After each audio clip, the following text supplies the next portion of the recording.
Сәлеметсіңдер ме, бірінші сынып білімгерлері? Бүгін біз сіздермен дүниетану пәні бойынша тазалық денсаулық кепілі тақырыбында сабақ өтеміз. Бұл тақырып дені саудың жаны сау бөлімінен алынған. Барлығымыз мұқият болайық. Ол үшін барлығымыз оқулықты ашып, бірінші сыныптың дүниетану оқулығынан 82-ші бетті қарайық. Бүгінгі оқу мақсатымыз жеке бас гигиенасын сақтаудың маңыздылығын түсіну. Бүгінгі өтілетін сабағымызда гигиена туралы білетін боласыңдар және жеке бас гигиенасын сақтауды үйренеміз. Жалпы денсаулық дегеніміз не? Денсаулық дегеніміз бұл салауатты өмір салты, жақсы көңіл күй, күн тәртібін сақтау, дұрыс тамақтану, спортпен шұғылдану, зиянды әдеттерден аулақ болу, жеке бас гигиенасы және демалысты дұрыс ұйымдастыру. Бұл жерде біз бүгін осы денсаулық факторларының ішінен жеке бас гигиенасына тоқталатын боламыз. Жалпы жеке бас гигиенасы дегеніміз бұл денені және киімді таза ұстау. Гигиена ережелерін сақтау денсаулықтың мықты болуына көмектеседі.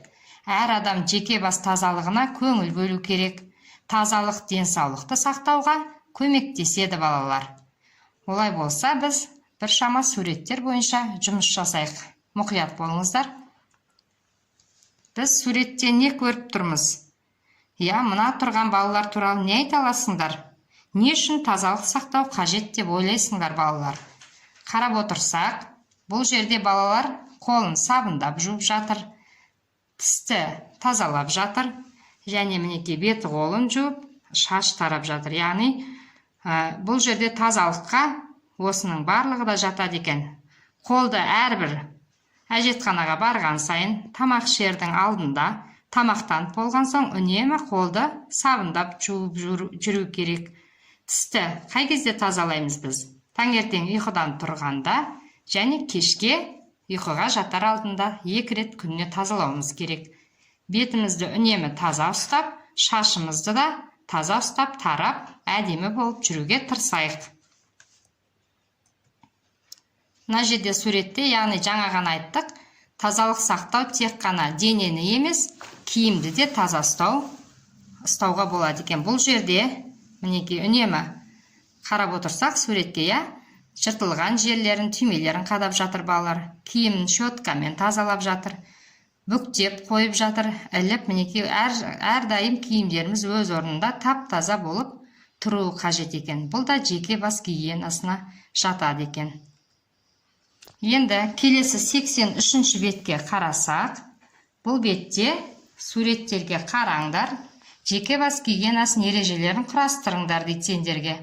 Ол ережелерді біз досымызға айтып берейік дейді.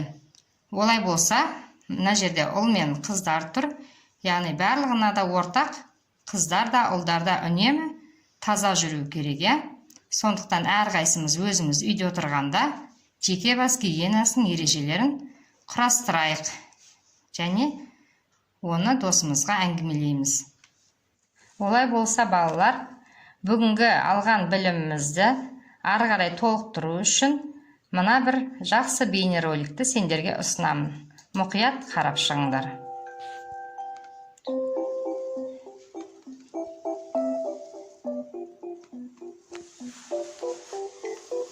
Аламаға, далаға шығып ойнасам бола ма?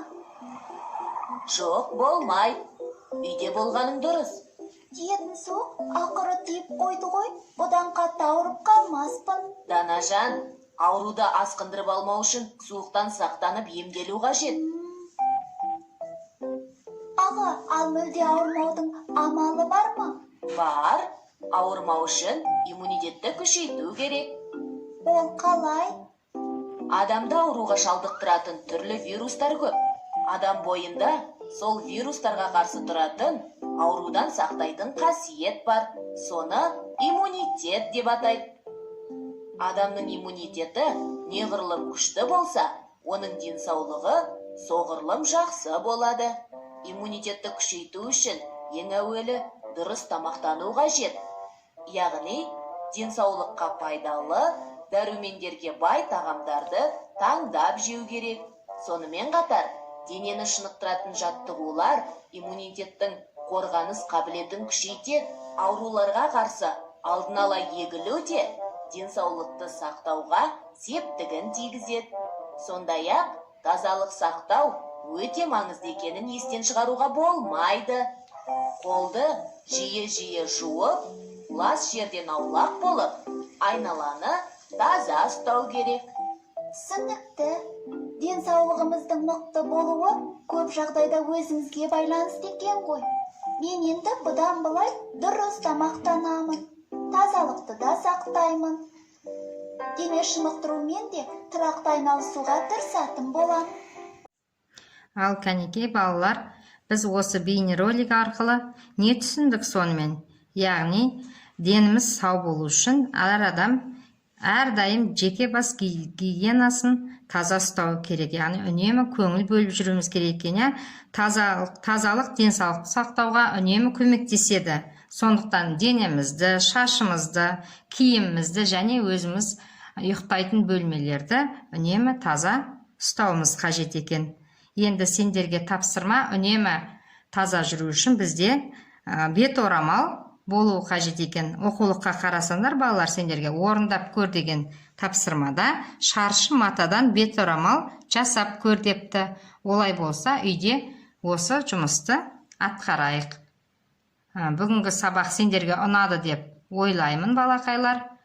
Түсінгенімізді қағазға түсіріп қоюымызға болады. Сурет салыңдар осы тақырып бойынша.